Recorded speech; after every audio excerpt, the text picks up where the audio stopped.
Welcome to another episode of American Airmen. Today I'm going to be discussing what has been big on the military lately is PT tests. So come with me. I'll show you about the PT test. As of 2010 of July, the Air Force has instituted a new PT program, which has now a basic minimum plus a composite score. The key thing you want to remember for any exercising is to remain hydrated and to stretch properly before any style of exercise.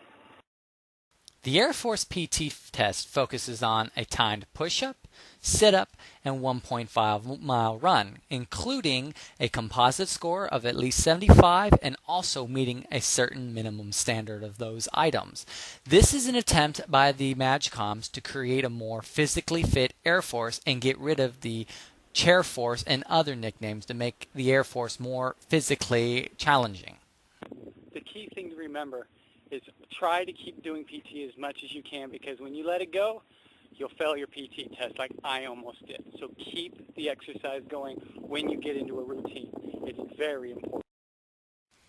By the present AFI, you can have only 4 fails for your whole entire career, and after 2 fails, the squadron commander may choose to start having you out-processed from the Air Force.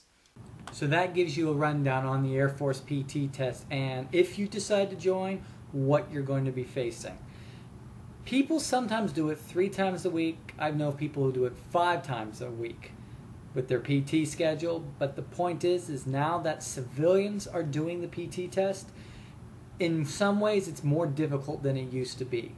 There were times in the military would take, your form into consideration, but now that civilians report outside the chain of command, they're looking for perfect form. So, practice your form. Form is more important than how many you can get out. So, that's it for this episode. You have a good evening.